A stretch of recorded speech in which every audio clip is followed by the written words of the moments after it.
in the night, your heart fills with dread. Probably a murderer who wants you dead. It could be a ghost, a demon, or worse. Perhaps you're the victim of a witch's curse. It's hopeless, you're doomed. You'd call a priest if you could. You'd rather just listen to Sinisterhood.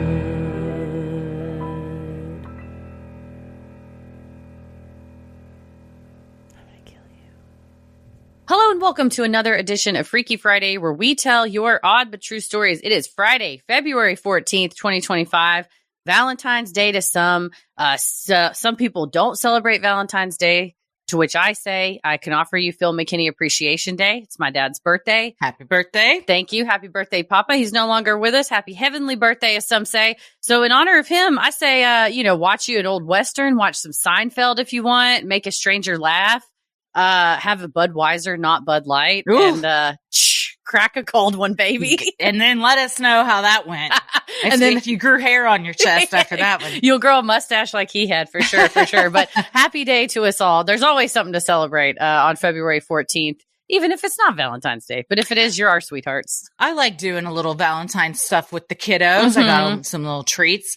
I also can't say because he listens and edits, so I can't He'll say know in what advance. Yeah, that's true. Parents will see this beforehand. But I got to figure out something else to get. But it's always some holiday to buy somebody something for. So if not this one, we can just wait until St. Patrick's Day. Do people buy presents to each other for that? You can buy a present for green any beer. Yeah, there you go. I got you some suspenders with shamrocks on them. Well, we've got something else to celebrate, which we've been telling you all about.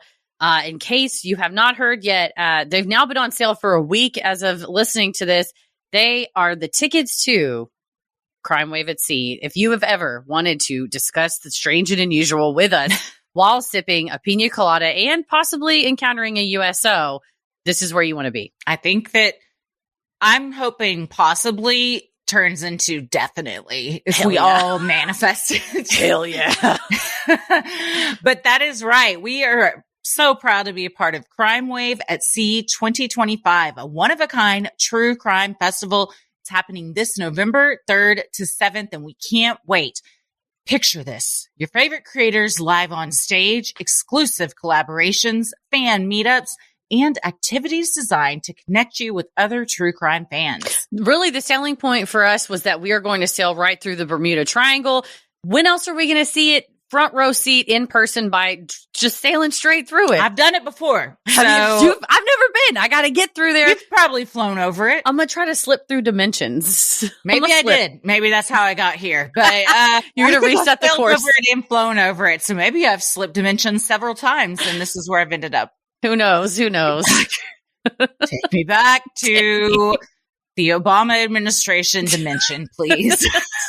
Just take me back in time. Well, tickets are available right now. Act fast. Spaces are limited. You got to head to crimewaveatsea.com/sinister. Grab your fan code. Immediately, it'll let you plunk that fan code in to get your tickets. It's super easy. There's so much to enjoy on board. It's going to be, in addition to live shows, there's going to be panels. There's going to be true crime fan meetups. And you get all the classic cruise perks. Everybody loves an endless food option. Fuck yeah. Here's the deal, because I've been on cruises, so I can promise you, you can order all the entrees, and she will have to bring them to you. They can't judge you. I mean, maybe silently, but out loud, they're just like, yeah, sure, try it all. If you want pizza at like 2 a.m., here it is. Challenge accepted. I like to think instead of judgment, they're like, hell yeah, like a bingo card. They're cheering you on. You gotta try them all. It's like Pokemon. You gotta collect all the entrees. Also, it's worth it just to say you vacationed with us and some of the absolute coolest folks in the space, like Dan and Linz from Scared to Death, Katie and Whitney from True Crime Campfire, and Henry and Ed from Last Podcast Side Stories, who recently on social media, I think they're gonna pin a murder on us. I don't know. I can't tell, but they were in their bathtub, and at one point Ed was like, "We're gonna pin it on Sinisterhood." So, that's a mystery we'll have to solve together, exactly. I suppose. It's like a murder mystery dinner with all of us. So, if between all of us and a Kraken, I think that's like the new Mount Rushmore. That's a rotation I'd like to be in. Hell yeah! So go right now to crimewaveatsea.com/sinister to grab your fan code. You got to get your fan code first, and then you can get your tickets. And don't forget to use the hashtag CrimeWave2025 to let us know that you're coming so we can get super stoked together. Yeah, we've already seen a couple people book, so we can't wait. Head over to our Patreon or the Sinisterhood Patreon Facebook group if you're looking for like perhaps a roomie to double up. Because I know some people were saying they were looking for double occupancy. So that might be a way to meet new friends. It's going to be unforgettable. We cannot wait to see you on the ship or the mothership. It's going to be a hoot of a time. Come hang with us. Well, for now, we're going to get into some freaky stories. And very. When I was picking these, I forgot it was Valentine's Day. So I'm just going to let everybody know they're not the most romantic or the sweetest. This was not themed for Valentine's Day. Not it is at all. A collection of stories that it is happening to fall on Valentine's Day. I was leaving your house and you were like, tomorrow we've got a lineup. And I was like, we do have a lineup. So the lineup is here, y'all. It is here. Well, I'm Christy. I'm Heather. And let's get freaky. This first one's from Mimi, and it's called My Dog Found a Dead Body, and I Thought It Was Logs. Hi, everyone. I live by Grapevine Lake. Yes, even after this incident. And it was a crisp September morning in 2016. The sun wasn't up yet, but I felt safe with my large boxer by my side. His name is Indy. I'm not usually active, but the weather was so nice that I decided to take him for a walk. We followed the path from our backyard to Acorn Woods Park, an area known for its unhoused population and makeshift fire pits. I've come across unattended fires before, especially during dry seasons, so I always make sure to stomp them out. That morning, I spotted a pit with some embers still burning. As I began to put it out, I noticed some logs in the ashes. Nothing unusual at first, but then my dog started sniffing at one. When he scratched at it, I saw something unsettling beneath the ash. I won't go into detail, but it didn't look right. I thought maybe someone left some meat out that got burned, but I hadn't smelled anything yet. Just then, I noticed a barrel a few feet away with more logs inside, still burning. I wasn't too concerned because it was in a metal drum, but just to be safe, I called Grapevine's non-emergency line to have the fire department come check it out. I sat down on a picnic bench to wait. It was just before 6:30 a.m. when the fire crew arrived, so I decided to walk back home. But as I approached my gate, I heard a helicopter overhead. Realizing I'd left my water bottle at the bench, I went back. That's when I saw a blacked-out RV, crime investigators, blocking one side of the road and 3 cop cars on the other side. I quickly turned around and left the park. The next thing I knew, my dogs and my footprints were part of the crime scene. Since I was the one who called, I was questioned about everything. What I saw, what I smelled, the sizing and placement of the logs, and my whereabouts. Thankfully, I had texted my boyfriend about the walk, taken photos of us at the picnic table, and even recorded the helicopter. Later, when the news broke, I learned the victim was Jacqueline Vandegrift. To this day, I can't help but wonder, if her killer hadn't put out that fire, how much longer would it have taken for her to be found?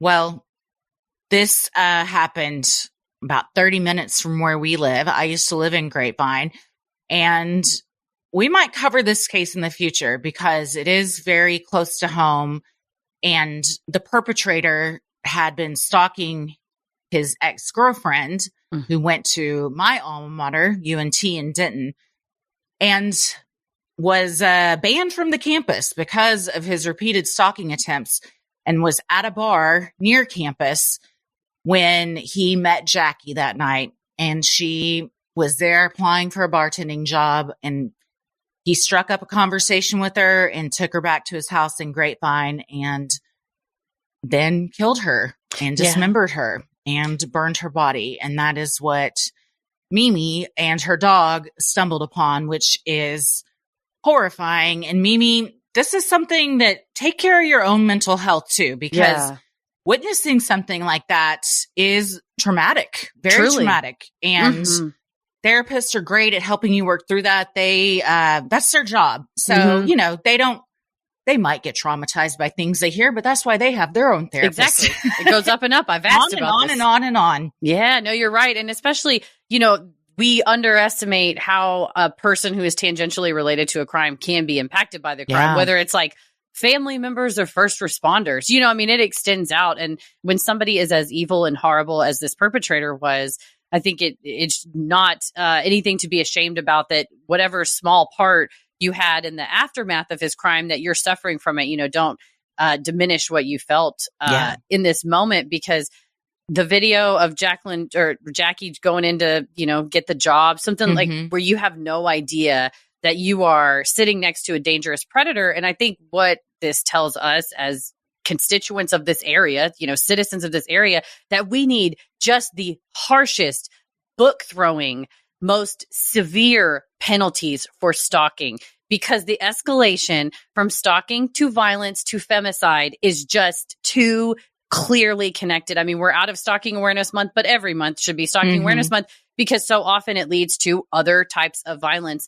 And to see this poor young freshman at UNT who was harassed and stalked by him, and even telling the campus police and getting the ban he was on banned campus from campus. He was banned. She had a restraining order. Whoop, he walked right through the ban and ended up her hiding in her closet calling 911. So I think women like Jackie would not be dead if women like his ex-girlfriend were protected, listened to, and there were consequences for that man's actions. Yeah.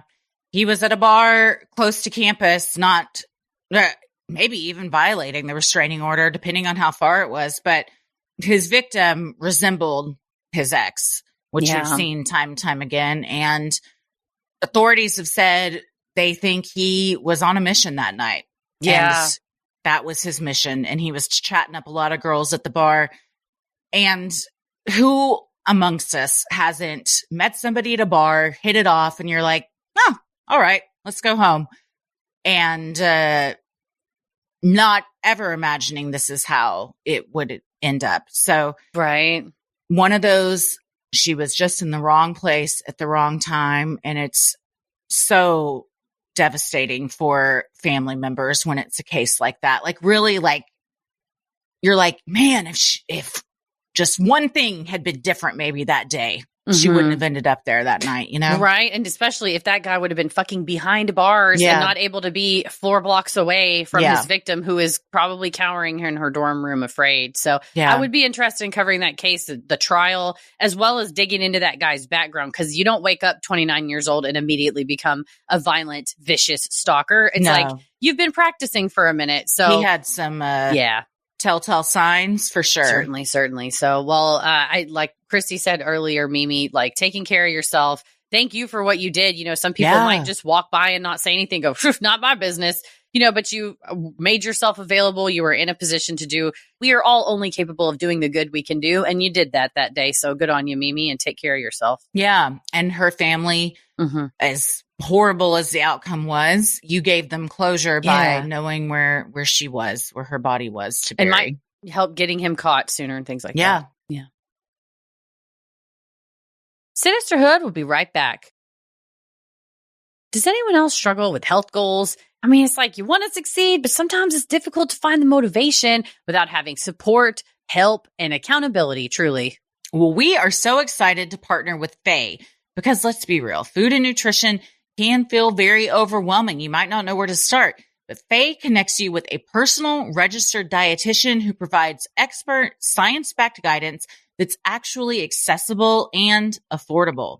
Whether you want to support your overall health, manage a condition, or just feel better in your body, Faye has a dietitian for you.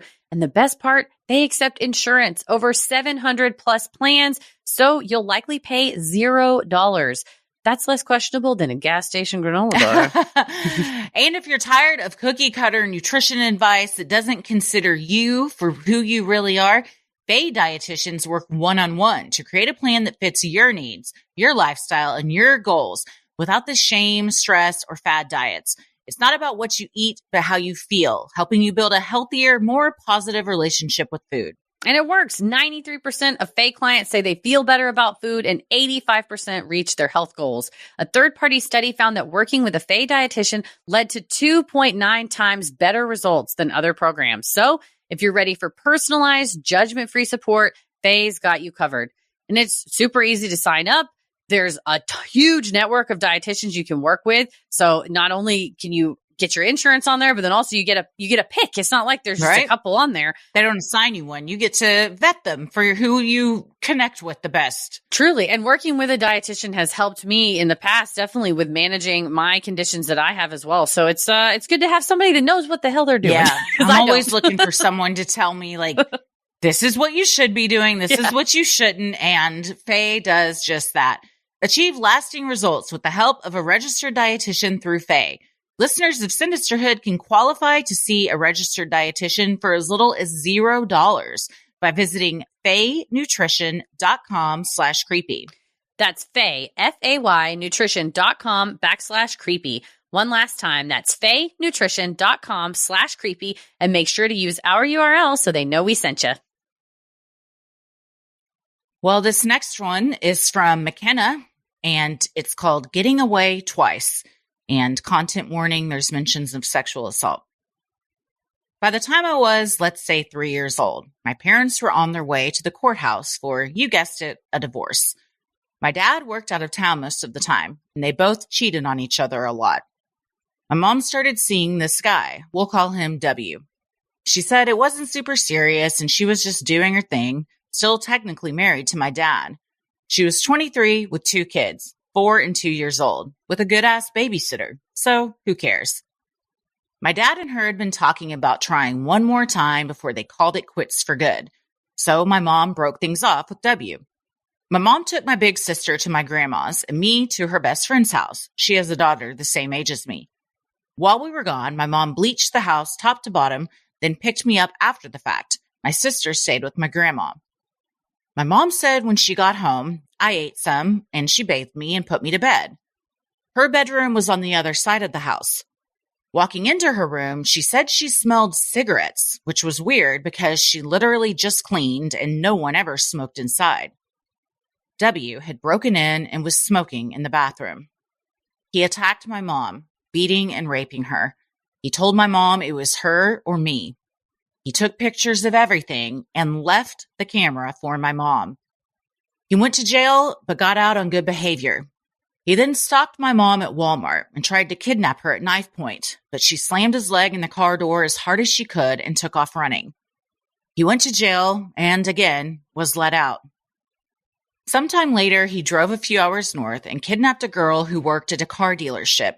Her name was Fabiana Malave. She was 19, just a few years younger than I am now. He bought the car and came back the next day, telling her something was wrong and asking her to go on a ride to see what was going on. W kidnapped her, sexually assaulted her, and then killed her. He wrapped her body in an orange blanket and her head in black plastic. He drove by the dealership and was picked out by coworkers as the last person to see her. Police found her body in the back of his car. He had driven with her body back there for hours. He was sentenced to death by the state of Florida. My mom truly is the strongest woman I know. Through the years, she struggled with anxiety and depression, and I'm so grateful that she's decided to stay so many times. Thank you for all you do, McKenna. Oh, McKenna. Well, your mom does sound like an extremely strong and brave woman, especially being stalked.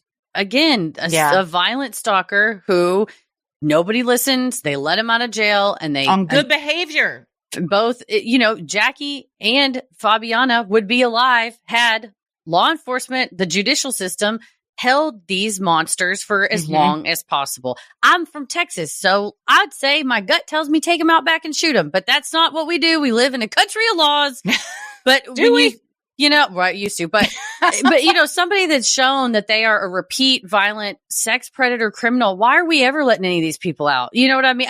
Not that it's, you deserve life in prison, but maybe. But do you? But maybe. Or maybe there's another solution. I don't know what it is, but it's not letting them roam free on the streets to continue to commit crimes and escalate. Both of these killed after they got out, So, I mean, and they will just keep killing until they are kept in prison or sentenced to death. Florida loves to sentence people to death as much as Texas does, just about. They're fighting each other for it. But when you see these domestic violence situations that that either go stalking, domestic violence, or domestic violence, you get out, you get stalked. And then femicide, we're just watching that new OJ thing on Netflix. Man. And hearing, Nicole's 911 calls, he was a brutal, sadistic abuser. And of course, when the LAPD shows up, he's buddy. He's throwing barbecues for them. They're all friends with him. They would not take him to jail. I mean, he did get arrested a time or two and pleaded to domestic violence here and there. But Jeffrey Toobin's book covers it a large swath of the times that she would call 911. The cops would show up and a couple of handshakes later, they were all gone. And he was not in handcuffs.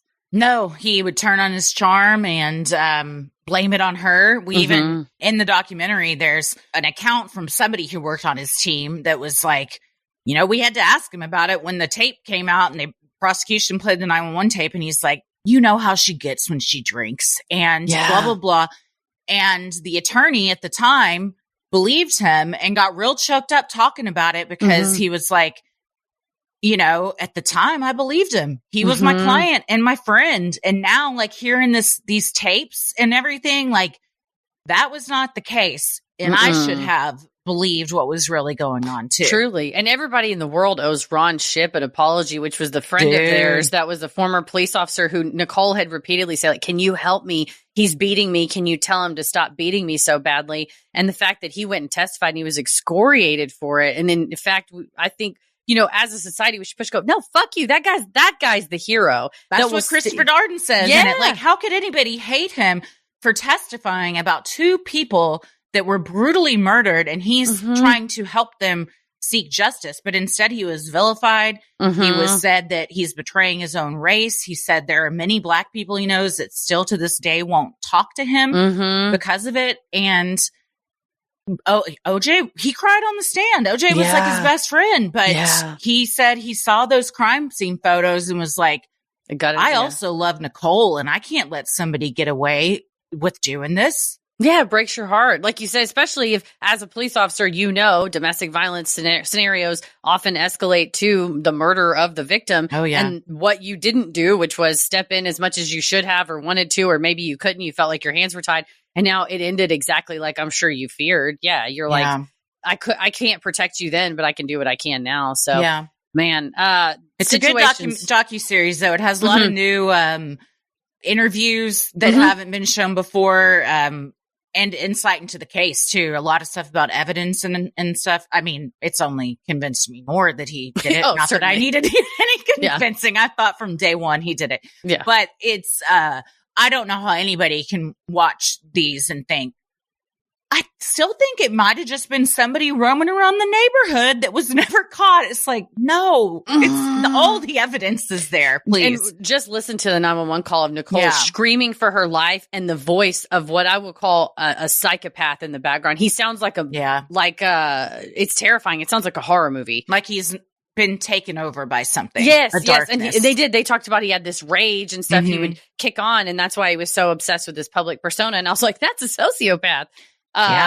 So it's sad to see on a large scale like that. But then in, cases like McKenna's mom, where you break it off with somebody, you try to live a new life. And that night, OJ was pissed that she had on some halter top dress because she was, dressing how she wanted to, like a woman expressing her autonomy and her freedom. Violent offenders like this fella and OJ and the other guy that's what gets them, right? Like, don't exercise your autonomy. Yeah. I'm the one in charge. And I'm like, you're mine. And then when they see a twinkle of she's slipping away, she's becoming her own woman, they're like, hell, fuck no. And everyone that encountered OJ after that dance rehearsal or dance recital of their daughters said he behaved in a way that he had never behaved before. So again, another if you were in a situation and that like, you've got a friend that either is being abused or maybe is the abuser, see something, say something. And especially if like you see a drastic change in behavior after something that pissed them off, definitely, because that's usually when it really escalates. Yeah. And just making it clear to a person in that situation, like you have support, like Yeah. secretly, you got to take a lot of precautions to like safely get out of a situation like that. But I think oftentimes you feel isolated as the victim going like, well, no one's going to help me, or he's so powerful no matter what I do, whatever. So it's certainly an area where I think we have a lot of room to grow insofar as like lobbying local legislation, these type of laws that get passed at the state level in the United States, at least, but pushing for things like a second offense on a stalking charge is like mandatory time, like mandatory 12 months. Like you just, I'm not telling you to take their life away, but like a rehabilitative program to be like, you cannot exercise control over another human and not just, she's kind of making a big deal out of it. Just go to class and get over it. It's like, no, I will end in a puddle of my own blood if you don't fucking work. Oh man, the crime scene photos.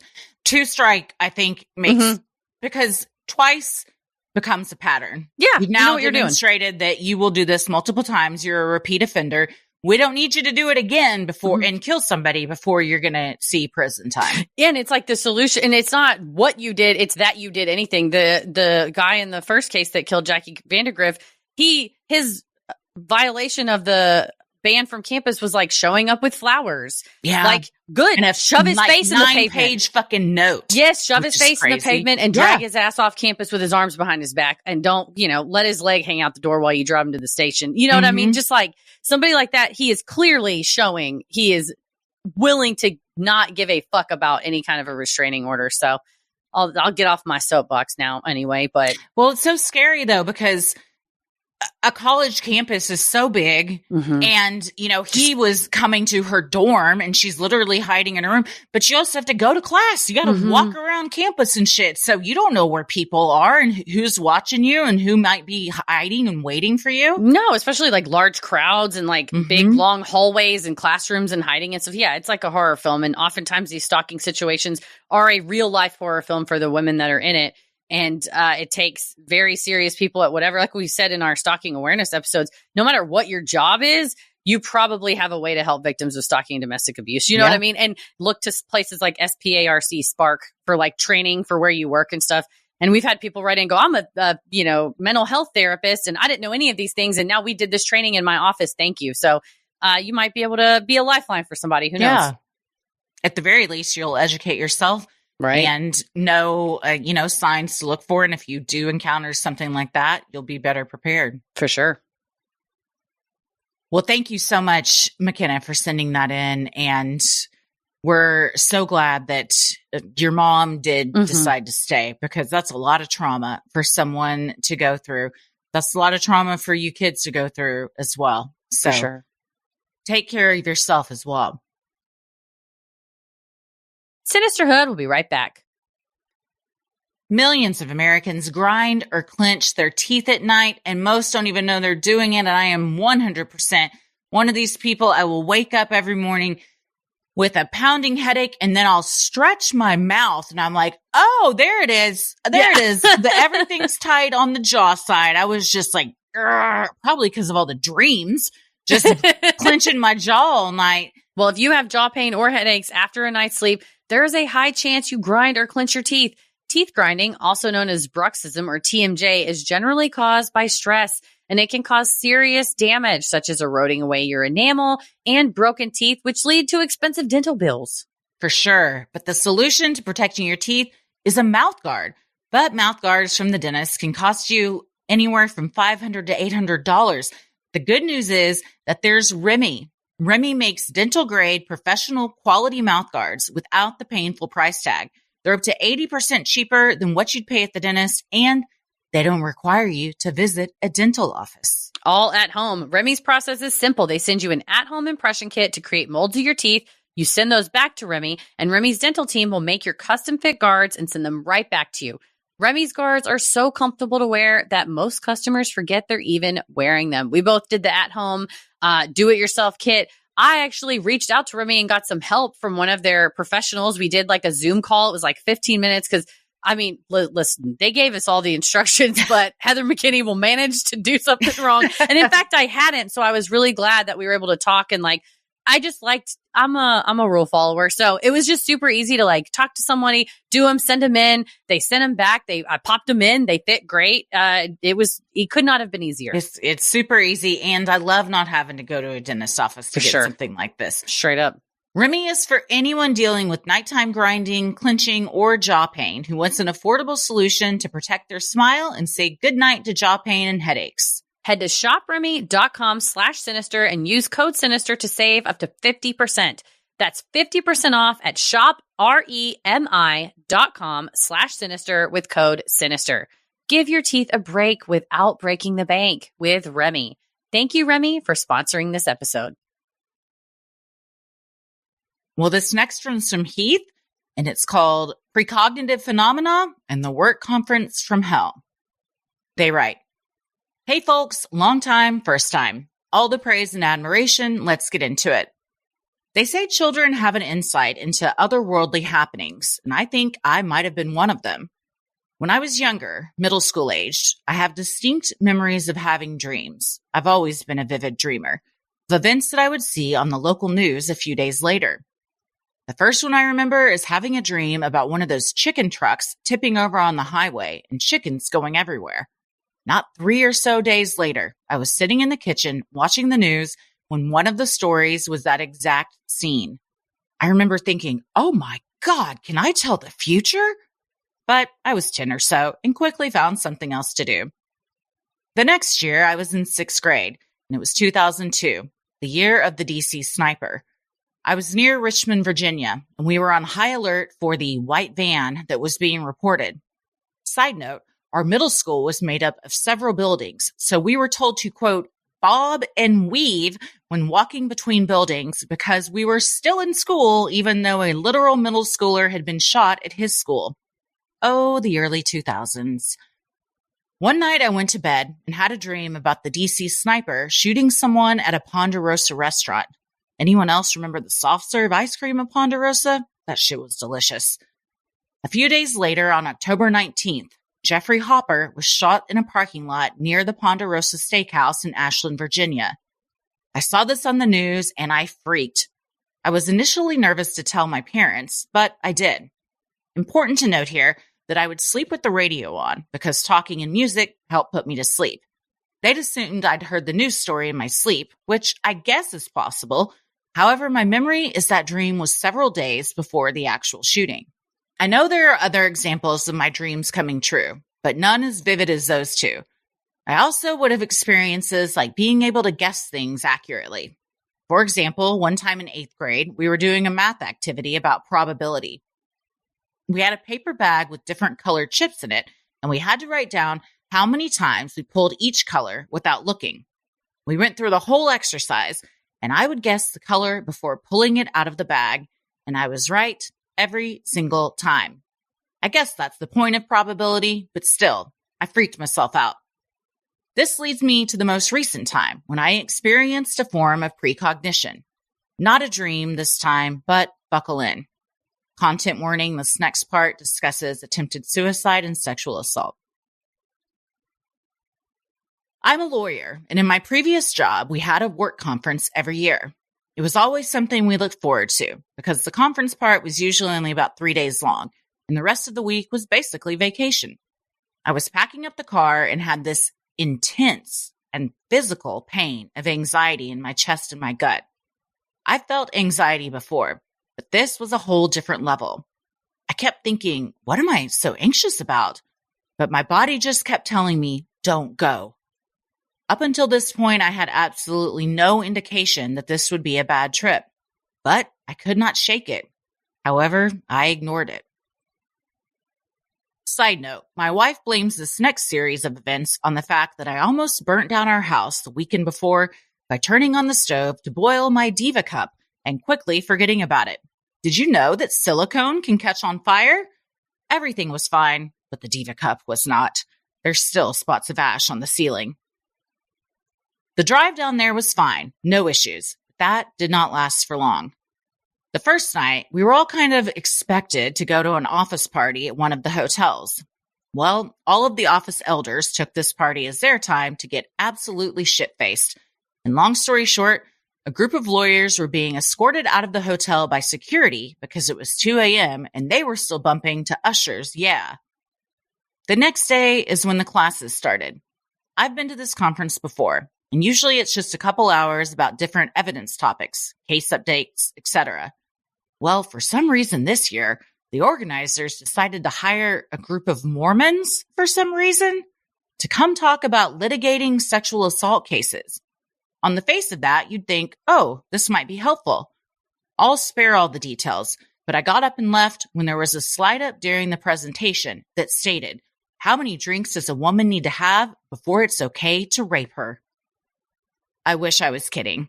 Heather, this is a CLE hour, a CLE. I went up to my room and basically had a panic attack, which I hadn't had in years. Another presenter got up and bragged about he, in my opinion, maliciously prosecuted a queer person for sexual assault based off, quote, violent text messages, when it turned out to be a consensual kink relationship. The charges were eventually dismissed, but not until after the person was arrested and spent some time in jail. The conference hit a real low point. One of our coworkers started sexually harassing a bunch of people at the bar that night, including me. And then one of my friends and coworker attempted suicide by jumping in the river. I'll leave out a lot of those details, but it was one of the worst nights of my life. Oh, and the next night, one of the supervisors got drunk at the restaurant and harassed the waitress and used gay slurs. I left this job about a year and a half later, but to be honest, I stopped belonging at that workplace after this conference. On one hand, I'm glad I was shown the red flags so I could begin searching for another job. But on the other hand, I wish I'd listened to my gut and not gone on that trip. To this day, I am very conscious of any time I feel that feeling of anxiety and pain in my chest, and I'm very careful to pay attention to what it could mean. Could it be nothing? Maybe, but I'd rather pay attention and it be nothing than to ignore it. I saw y'all in North Carolina this past year and wanted to thank you for the work y'all are doing. A lot of times, the South gets labeled as backwards racist MAGAs, but I promise there are millions of us here in the South fighting to dismantle racist systems and standing up for trans rights. And I want to thank y'all for being an example of that. Being a queer person in the South is really fucking difficult, but I wouldn't trade my Southern queer community for anything in the world. Lots of love, Heath, like the candy bar. Oh, sweet Heath. Well, thank you for sending this in. Good God Almighty. First of all, I think we can give the award for worst work conference to Heath. My friend, you are not exaggerating. Lawyers love to get drunk and just wasted. Cause a fucking scene. Oh my gosh. I was like, oh, you being like, they took that as a cue to all get drunk, shit hammered. Yes, that's always. I have thankfully never been at a conference that had this many.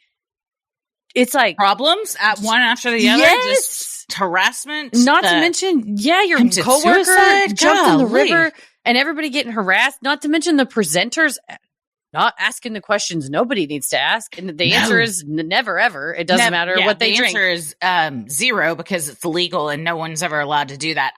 And we're lawyers and you're fired and don't say that. I don't know how they continued on with this conference, quite honestly. After like the first day, I feel like maybe it's grounds to cancel it. Definitely by the end. Things have taken a turn. And they're like, it's always like this. It's hard in my understanding. I've never applied for it, but it sounds like I should to get certified to consider your presentation for qualifying as continuing legal ed. That's what CLE is. Mm-hmm. And as lawyers, we have to have 15 in Texas. I don't know about North Carolina, but in order for a presentation to meet that standard, you have to upload it to the bar and have them review it and say, yes, it counts or no. So holy shit. Who signed off on that one? Yeah. Or did they not? And then they were like, well, somebody I hope got fired over that. It's a free for all. Listen to your gut. Listen to your gut. However, maybe there was a reason you were supposed to be on this trip. I also thought that because whenever Heath was like, I left the job because I was like, oh shit, this is not, because what if you missed all that and you just come back to the office Monday and everybody's like, well, you missed a hell of a time. He's like, what are the details?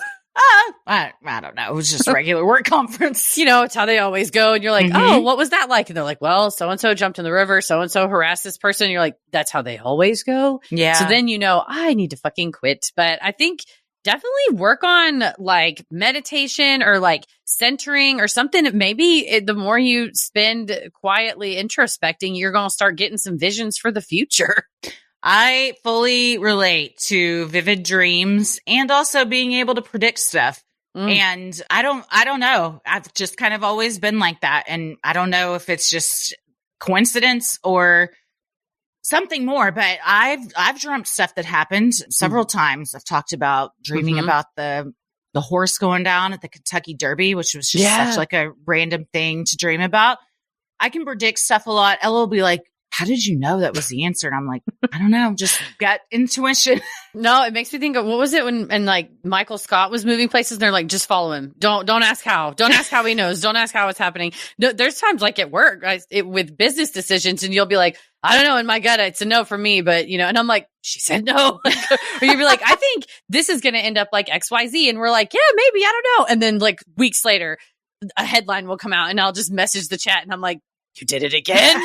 She's done it again. It's There's never too many good times. Stuff, though. So, but regardless, we listen I gotta and we don't channel it judge. for good. But I will say, the vivid dreams can really, really stick with you. I know we have a lot of listeners that have written in about that. And if yours are as alarming and disturbing and grotesque and violent as mine often are, they rattle you for days, weeks, months. There's dreams I can recall from years ago that still make my heart race when I think about it. And I'm always like, what the fuck is going on up in my brain that it's trying to work through at night? Or is this some kind of thing that's being shown to me? I don't know. I hope I never come across the stuff that's shown to me. But if I do, I guess I'll know what to do. I'll say you've got the power. My dreams, I'm always like, well, we have to move all of those cubes from the left side of the building to the right side. Okay. And then I start picking them up and carrying them over. I'm like doing tasks. Like Minecraft. They're like just building things in your... Maybe that's when we all go to like different video games and I just happen to be in the Minecraft universe and you're sent to like Diablo or something. I'm in Silent Hill is where I am. Hill. And I'm just in Minecraft like, just building my I want to be castle. at Animal Crossing. So if I could, it's gotten to the point where at Shift. night when I'm going to sleep, I like think in my head, only good dreams tonight. If something needs to be shown to me, that's just please I just want to have not a bunch of serial killer murdering and shit going on tonight. If you need to show me something, how about you dream that I'm in like a really cushy, nice, squishy leather chair in a beautiful library and there's fires and candles and then like rain on the windows. And then there's a little TV that pops up that just shows me whatever vision and then it pops back down. Yes. And then I can go back to like chilling. Exactly. No demons come in and try to suck the soul out of your face and then kill your children. So, that'd be cool. None of that. We're not doing that. Let's stop doing that. But Heath, hopefully your dreams are not like that. And hopefully you tap into your psychic visions. Yeah. We'd Let love me know to hear if it. you find anything that helps you. For sure. Sinisterhood will be right back. Well, I'm on my wellness journey, and part of that is taking care of my hair and skin. And with Nutrafol, I can do both of those at once. I mean, they're two separate pills, but I got it all just right there with me that I can take it all at once. And I like taking something that you feel like this is decreased shedding. I really feel like my hair feels different. And that's because it's Nutrafol and they do it right. Nutrafol is the #1 dermatologist recommended hair growth supplement brand trusted by 1 million people. See thicker, stronger, faster growing hair with less shedding in just 3 to 6 months with Nutrafol. Everyone's root causes of hair thinning are different. So a one-size-fits-all approach to hair growth just doesn't cut it. That's why Nutrafol takes a whole body approach to hair health, addressing the problems inside so they can help your hair grow on the outside. Purchase online, no prescription required. Free shipping and automated deliveries ensure you'll never miss a day. Start your hair growth journey with Nutrafol. For a limited time, Nutrafol is offering our listeners $10 off your first month subscription and free shipping when you go to Nutrafol.com and enter the promo code CREEPY. Find out why over 4,500 healthcare professionals and hairstylists recommend Nutrafol for healthier hair. Nutrafol.com, spelled Nutrafol.com, promo code CREEPY. That's Nutrafol.com, promo code CREEPY. Well, this next one is from Kay, and the subject line is Tales from the Night Shift. Hello, Christy and Heather. Thank you, ladies, for all that you do. I started listening to you after my sister-in-law recommended your show to me. I'm going to stay somewhat anonymous, but she'll know it's me based on the stories. I'm a night shift nurse, and I have been for the last 5 years. I currently work in northern Michigan on a cardiac ICU unit, where death is a common occurrence. I have a few stories about my unit, and I will end on a story in my outside of work life. Our first story starts on another mind-numbing shift of short staffing, sick patients, and never-ending movement. I work as the charge nurse on the unit. Those who are not healthcare knowledgeable, the charge nurse gets minimally more pay for more work. My role entails making assignments, figuring out staffing, problem-solving issues on the unit from patients, families, and coworkers, and being part of the code team. Prior to my shift starting that night, the patient in room 23 passed away, and the body was still in the room as we clocked in. Shortly after we all got on the unit, the tech came to get the body and take it to the morgue. As I started my night by getting logged on the computer, my phone alarmed that room 23's call light was going off. I thought, that's odd, they already took the body and the family wasn't in the room anymore. I ignored it and turned off the call light with the switchboard at my desk. Not more than 2 minutes later, the call light went off again. Once again, I turned it off. About 5 minutes passed, and my phone alarmed again. This time, I had a typed message on the work phone of ICE from room 23. Okay, I think this is enough. I hollered down the hallway at the nurses on that end to stop hitting the call light in there. One of the nurses said, I was hoping it was you that was messing with it. There's no one going in there. I sent the nurse assistant in there to see what was going on. I reassured her that maybe it was just a fluke, and sometimes the technology we use goes to shit. Woohoo, American healthcare system. The nurse assistant says that she didn't see anything out of place and went on her way. About 10 minutes passed, and the phone screamed with an alert. This time, it was the code blue alarm from room 23 again. This is a cause for concern. A code blue is for a patient who is no longer alive. Think the Grey's Anatomy drama. The alarm that we use sets off through the whole unit and everyone gets on edge. It's a very specific kind of screech. I darted down the hallway to room 23. Nurses were sitting at the nurses' station looking at me with wide eyes and general discomfort. No, fuck that. It's that patient still in there. I'm not going in there, one of them says to me. Her statement was met with agreement from the other nurses. All right, I say, I'll handle it. I walked in the room and it was quiet. Turn off the code alarm on the wall and walked over to the call light. It's all plugged in and off. I walked around the room and just stood there for a moment. Then I said, listen, thank you for being here, but it's time to go. We are short-staffed tonight and we do not have enough people to keep dealing with the alarms. We have helped you all that we can. It's time to move on. After my announcement to the empty room, we never heard another peep from 23. I made sure not to admit any more patients into that room for the rest of my shift. After this, the nurses I work with make fun of me for talking to ghosts. One of the security guards has lovingly nicknamed me Ghostbusters. But hey, maybe they just needed a push to go to the other side. The next story is about my ghost friend in room 13, the man in the black hat. He sounds ominous, and he might be. During COVID, my unit turned into the COVID ICU, and I was thrust onto the front lines. People that got admitted to our unit did not go home. Normally, they would leave in a body bag. It was dark and sad. Too many people had the last face they saw in this life be my face and not their loved ones. That sits with me.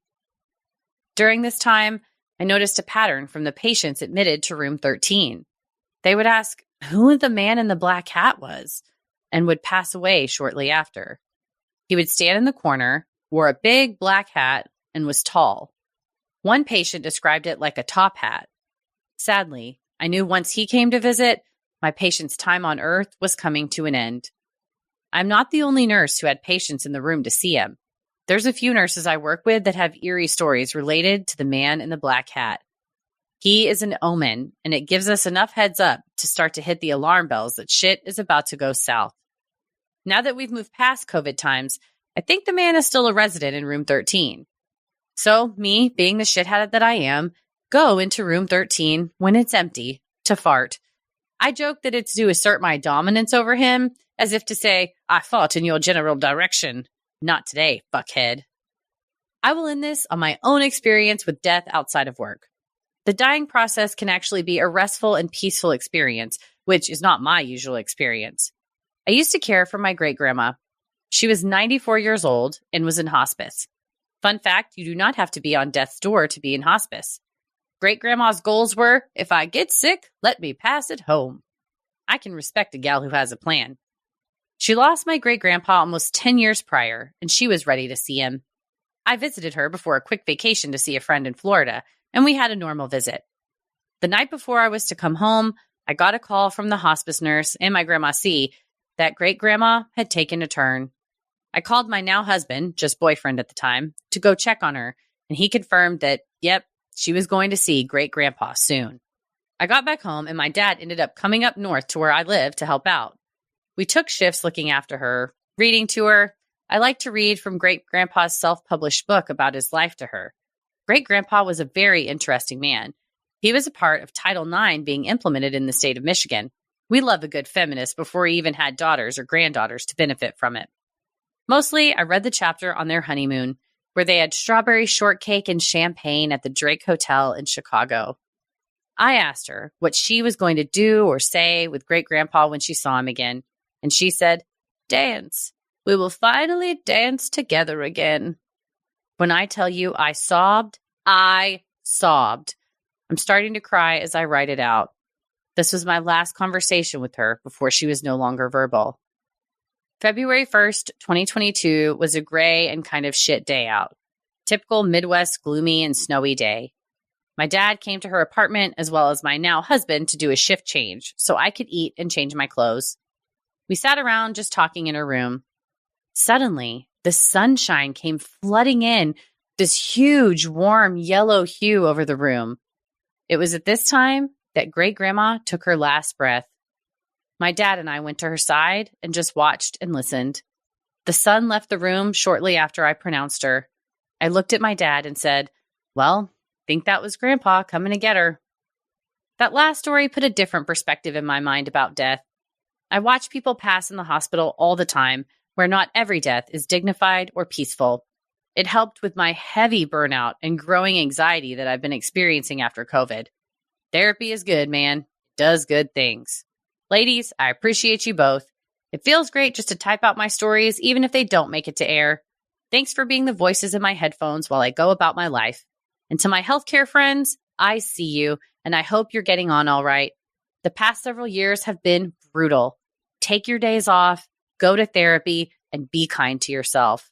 Thanks, Kay. P.S. I'm attaching a picture of my fur children, E and R, and my lovely husband. The babies were our flower girl and ring bearer for our wedding last June.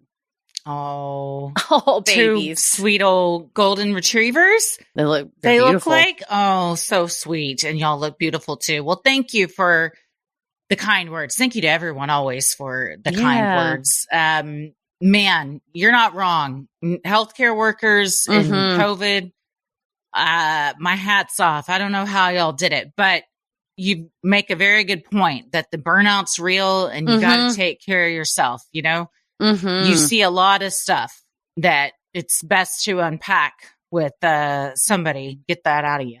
Yeah, I mean, absolutely. What do they call it? Compassion fatigue is a real thing. Yep. And, you get a little bit of it when you're in an industry like social work or therapy or being a lawyer. But I think when it really hits you even harder when it is life or death, compassion fatigue, like with working in healthcare. So everybody who's in healthcare, first of all, thank you. Second of all, listen to Kay, take your days off, go to therapy, be kind to yourself. That's for everybody. Everybody listen. You don't have to be a healthcare worker. Take your days off, go to therapy, be kind to yourself. But definitely. Kay, I'm very glad that your great grandma got that like beautiful transition. You know, if her wish was to die at home, that, she got that, like you said, a peaceful, calm death that she was looking for. And yeah, what a beautiful sunshiny way to go out, and hopefully she's dancing and having champagne and strawberry shortcake whenever she wants. For sure. The first part, my God, the fact that all this was going on in room 23 stuck out to me because the number 23 is significant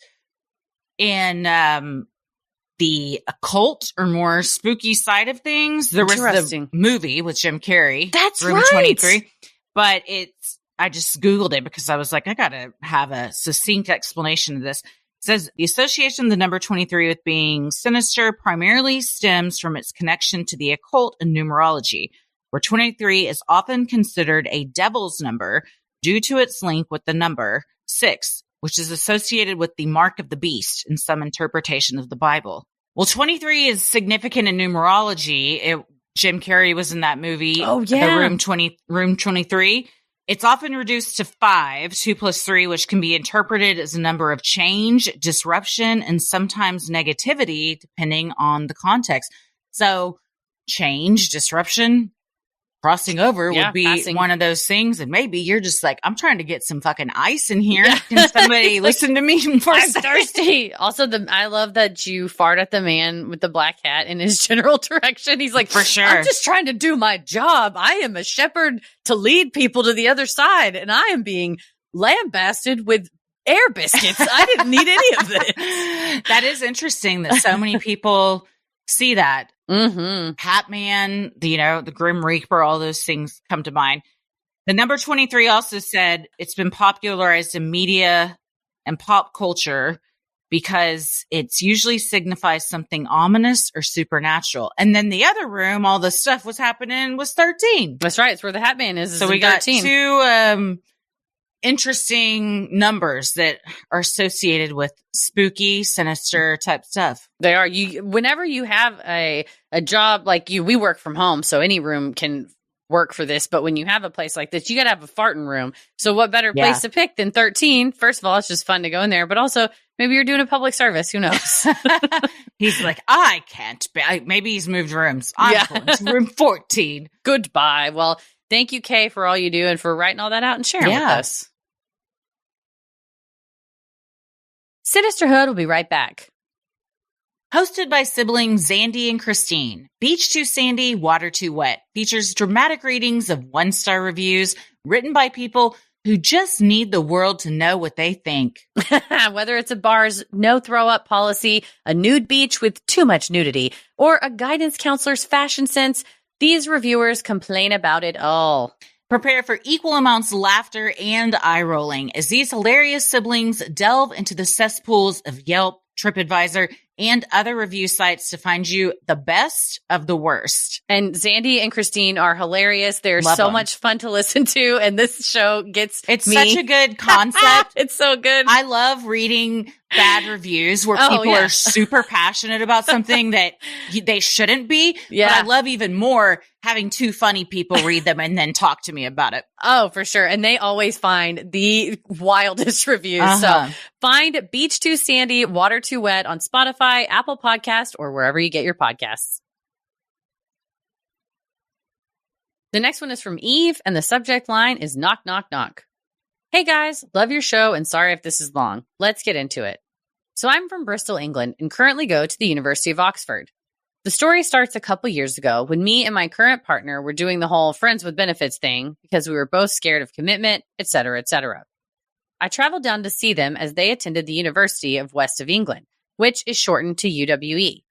Anyway, enough of the background stuff. Let's get freaky. This was the first time I was staying around at theirs.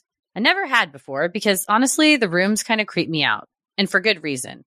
The university dorm/accommodation that my boyfriend lived in had been converted from a previous psychiatric ward. I wish I was kidding.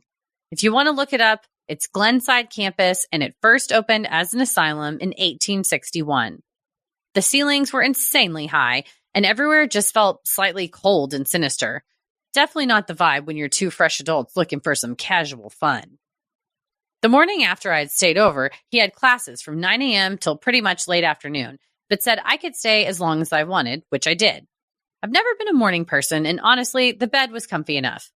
It was probably around 11 when I heard a knock at his door. Now, to set up the context of the flat layout, which is important for the story, his door was at the end of a long corridor that went on for 10 or so meters. The gist is, if someone knocked on his door and you immediately opened it, they wouldn't be able to run down the corridor and out of sight in time. And the doors on either side of the corridors are all fire doors, so when you close them, you hear them close. Anyway, it wasn't my room, so I didn't answer, thinking it was probably one of his flatmates and they'd leave when there was no response. 2 minutes later, however, it happened again. Knock, knock, knock. Considering whoever it was had knocked twice by this point, I thought maybe it was important. I'd met a couple of his flatmates the night before, so I just went to answer and hoped it was one of them. So I hauled open the door to have a look, and there was no one there. Honestly, I was so hungover that I just laughed, thinking it was probably a joke from someone else who lived there, and they'd managed to hide in the time it took me to get out of bed and to the door. So I closed the door and walked back toward the bed when it happened again. Knock, knock, knock. Feeling a bit more uneasy this time, I moved faster toward the door and opened it to once again find no one. You would have had to sprint really fast to be out of sight, and I would have heard them if that was the case. I suddenly felt really sick and colder than before, but I didn't know what else to do. So I decided to just get back into bed and play some TV off my phone to distract myself. This worked for 10 minutes or so, and it got to the point where I'd almost convinced myself that I imagined it. Knock, knock, knock. This time, a chill ran all the way through me. I jumped out of bed and got to the door as fast as possible, pulling it open, and still no one was there. At this point, I was really freaked out, and I decided to stay by the door, hand on handle, so the next time whoever it was knocked, I'd be ready to tell them to cut it out. I had to wait a couple of minutes, which felt like an hour, till, in rapid succession, 3 more knocks hit the door. I immediately flung open the door to find no one. This was enough to send me into full panic mode. I shut the door and locked it and went and laid under the duvet, hoping it was all just in my head. This is when it got so much worse. There's a window next to the bed, and we're also 2 stories up with no trees outside this window for reference. When 3 more knocks occurred, I realized this time it wasn't coming from the door. It had a different sound. Someone had knocked on the window. Out of sheer panic, I screamed. I didn't know what to do apart from get the fuck out of that room. I grabbed my car keys, texted the guy that I'm sorry I didn't hang around, and got out of there as fast as possible. When I stepped into the hallway, it was freezing cold, but I didn't think about it at that time. I bolted to my car and got out of there. I wish I could say this was the only instance of things happening in that room. After we officially got into a relationship, I obviously stayed around more, and more creepy shit kept happening. Breathing from certain places in the room. Things falling off perfectly flat surfaces when we'd leave the room. My partner also consistently had night terrors of a specific woman dressed in some hospital gown who would watch him as we slept. They never happened after they moved out of that room. So please tell me what you think it could be other than paranormal, because I'm completely stumped. Honestly, I'm just glad I never have to go back to that room again. Love you guys in the pod. If you want to hear another story from university about how me and my friends encountered something that looked a hell of a lot like a ghost in Oxford's oldest college, let me know. Stay freaky. We'll definitely want to know about that story. Please. Oh, this would. I'm glad he's a lucky guy that you stayed with him after this one. That it was good. The casual fun between adults must have been very nice.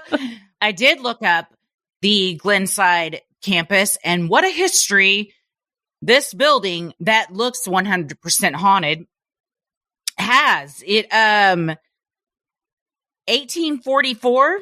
It was, we don't use these words anymore, but it was the St. Peter's Hospital for Pauper Lunatics. They hit him twice with that one. Yeah, they sure did. Then Beaufort War Hospital in 1914. In 1919, it became Glenside Hospital. Then in January of 1993, it became Blackberry Hill Hospital, where it and the neighboring Manor Park Hospital merged to become one. All of these times, people with mental health issues were being treated, psychiatric wards, etc. From 1992. So only in 1992. It's pretty soon. It's pretty recent. The hospital began closing wards, and the site was converted into the Avon and Gloucestershire, I'm sure I butchered that, College of Health. And then in 1996, it joined with the University of the West of England And that's when it got involved with that. So 1996 wasn't that long ago when it comes We're going to make to stuff like we're going to this. make the mental institution into some dormitories. This is like when Paris booked that nice Airbnb, or not Airbnb, the nice bed and breakfast, and we got there and the wall was like, formerly sanatorium. And I was like, wait, what? Yeah. I'm all for converting of a building, but sometimes buildings maybe could be rebuilt. I don't know. Yeah. Yeah. Or this is eerie as fuck. You got to tell people up front, like, Yeah. this is some shit that goes on. The only explanation I could offer you, other than a ghost was banging on your door and window, is that it is such an old building that maybe the pipes or something, because like our house, even though it's not that old, you can hear like a shower going like on the other side, just like, so maybe like old stuff with pipes. That was the only explanation I could think of. Right. Rattling. But the window, then you're like, I can hear you. No, I don't like it. The door, at least you can be like, well, maybe it was somebody. The window, there's no way. No, it's like is it a gargoyle? Like what flew up here and did this? That is very eerie. And the type of dorm, like I lived in the dorms for like one semester and it was just like older dorms. And I thought, I was like, these are older dorms. They're kind of spooky. Well, at least they weren't that. They had been a former mental health facility. Yeah. Gives you perspective, certainly. I lived in a dorm my freshman year. It wasn't, I mean, I don't know how old it was, but if anybody was the problem there, it was probably me, not a ghost. They're like, what's that knocking? And it's like, it's Christy. And she's like, come on, let's go. What are you doing? Yeah, it's Christy. And she just, she's gotten back from partying. So ready. Yeah. Fuck yeah. Well, thank you very much for sending that in. And now at Gold's, I want to go visit those dormitories. It's the picture. We'll post it on socials and I'm sure it'll be in our TikToks too, but it looks like a haunted dorm room. Yeah. Well, I'll send you the picture just so you can see it. It's pretty. Yeah. Let me look. Looks like a manor. Ooh, it is pretty. And it does. You're right. It looks like, quite frankly, somewhere that, we would go with Nelson and the Ghost Killed. It looks like the place we most recently went. Trans-Allegheny. It Yeah, does look like it does. Trans-Allegheny for sure. Even, all of it. I mean, which was also pretty. Yeah, it's gorgeous. Yeah. Buildings that big and old, though, no matter what was going on in there, that kind of creeped me out. Well, they have this air of like, many things have happened between these walls. You're like, what things? Like many things. So now different things. But thank you, Eve. Well, this last one is from my daughter, Anonymous, and the subject line is, the time my dog caught a fugitive. Hey girls, insert all usual praise here. Growing up, I had the sweetest pup you'd ever meet. He was an Alaskan Malamute, so quite a big boy and could be intimidating if you didn't know him. In reality, he was the kindest and most patient soul, especially when my sisters and I were young and had not yet been taught boundaries with animals. His name was Yogi, and he wouldn't hurt a soul. Unless it was warranted, i.e. my mom's piece of shit abusive boyfriend. Anywho, one day, when I was about 15, I was at home alone. I was sat in my bedroom on FaceTime to my dad when suddenly I could hear this deep, guttural growl coming from Yogi. The kind of growl where you instantly knew something was wrong and he is not playing. I'd never heard the sound from him before, so I jumped up and looked out my window. I told my dad, I gotta go, there's a man in the backyard, and hung up. What I saw was this grown-ass man pinned to the ground with my dog with his paws on his shoulders, snarling in his face. My first thought was, oh my God, please don't hurt him. You could end up euthanized for being a violent dog. I've always been a ballsy person and not afraid of confrontation, apparently even against grown men. So I flew downstairs, ready to run into the garden to call Yogi off and deal with this man myself. Just as I got to the back door, about 10 police officers kicked our gate in and came running through the garden. I thought, oh my God, please don't hurt a police officer. But it was as if Yogi knew they were the good guys, and he instantly backed off. Luckily, he didn't hurt the guy, just roughed him up a bit and probably scared the shit out of him. That dog was my baby, and if he'd done that to me, I probably would have shat my pants. The police officers come back through to my garden and told me that he was wanted for robbery and had been garden hopping while trying to run from the police. They fussed over the dog, told him what a good boy he was, and thanked him for the part he played in capturing this man. While he wasn't wanted for a violent crime, the shock of it all shook me up a lot, so I was instantly on the phone to my mom asking her to come home. I also called my dad back, who, understandably, was extremely panicked, and I reassured him all was then well. Sorry, Dad. Meanwhile, I wanted Yogi to come in so we could have a cuddle, but this boy flat out refused. He was sat by the back gate on guard for hours after that. Pictures attached of our sweet boy, who we sadly lost in 2022. He is missed very much every single day. Well, he is an adorable, sweet face. Look at that tongue hanging out, a smile. He is a hero. And I love when police officers recognize dogs, their own or others that play a role, because he 100% helped catch that guy. Oh, yeah. This is he essentially caught him and the police just arrested him. Exactly. It's like, you're welcome. Give him a certificate. Yogi is officially a junior officer. He's a canine officer. But that guttural bark, like you said, where you're like, oh, that's different. When you have a sweet dog like this, like Buffy's like this. I feel like Kate's like this too, like very sweet and stuff, but can have this kind of like, that's different. And you're like, Yes, do make that sound. Scare people off. It's, dogs are great when it comes to stuff like that. Like to know, like, this guy's bad, that these cops are good, so I'm going to back off. They just have an instinct and can sniff people out, literally and figuratively. Truly. That oftentimes humans can't. Yeah, for real. Dogs have a good judge of character, just like little kids and babies and stuff. I'm always like, if that kid's like, I don't like that person. I'm like, I'm going to pay attention to you, kid. You know something I don't know. Same with a dog. Something I can't see. For sure. Well, I'm so glad we got to learn the lore of sweet Yogi. Thank you, my sweet darling daughter, Anonymous, for sending this sweet good boy in. We love doggo pics. And for sure. I'm posting all three of these. What? So I'm going to post all three of these. It's going to be a carousel of Yogi. He's so cute. I love the tongue. Yeah.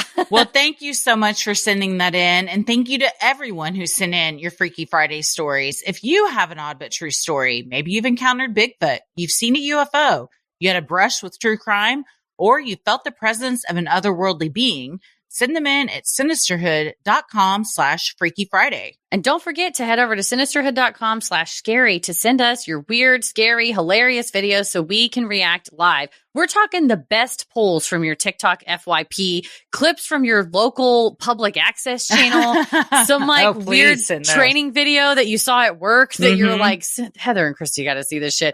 Unexplainable, strange, funny shit. The more obscure is my preference. The fewer masks and killing music would also be Christy's preference. Yeah, the freaky stuff, but I do love orangutans driving around with their big bellies hanging out.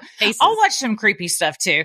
But just anything you were like, I'd love to hear them riff about this. Yes, send it in at sinisterhood.com/scaries, and then join us Sunday nights, 8:30 Central on our YouTube channel. It's free, open to everybody. Subscribe to our YouTube channel now. Turn on notifications so you know when we upload videos, when we go live, and tune in Sunday nights, 8:30 Central, where we watch, react, break down, analyze, and you join us and riff along with us in the chat. You just bring nightmares, weirdness, laughter, whatever you have, and we will have the live react. So go to youtube.com/Sinisterhood podcast.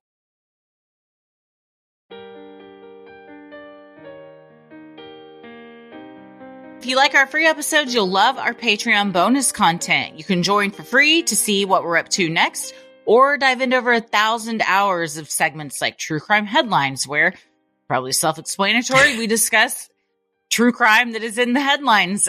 Heather Saves, where she saves weird stuff on her phone, and then we talk about it. Judge Christy, where I get to rule on grievances, either from the internet or ones that y'all send in, and then I will give you a ruling. So if you're beefing with somebody and you're like, I need a third party to analyze this and tell me the answer, I'm your judge. Yes, please add it to Her Honor's docket at sinisterhood.com/contact and click submit a Patreon segment. And that's where you'll find all the segments we do, as well as how you can participate in those segments. We've got a True Crime Headlines coming up. Just dropped a Heather Save last week. So tons of great stuff for you. Don't forget to head to sinisterhood.com, click shop on the top banner to check out merch like t-shirts, mugs, totes, stickers, and even clothes for your kiddos. And through the end of February, we're donating 100% of the merch proceeds and matching 100% to California wildfire relief charities. So participate now through the end of February. While you're on our website, you can also review the show, follow us on socials, and check out the episode description. You'll also find the link for Crime Wave at Sea 2025 to get your fan code and then to get your tickets. So we hope to see you on the high seas. That was my attempt at a boat.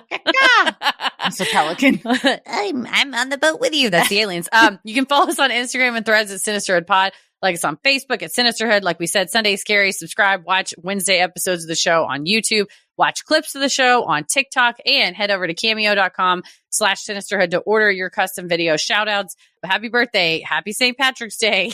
Happy Leap Day. Happy not this we're year. Going on this cruise. Yeah. Here's how I'm telling you. Hell yeah. Get a Cameo telling them that you also got them cruise tickets. The ultimate Cameo at cameo.com/Sinisterhood. Christy, where can people find you on the internet? I am on Instagram and Threads at Christy and Wallace and TikTok at Christy or GTFO. Heather?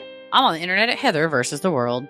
As always, the devil rules the airwaves. Keep it creepy.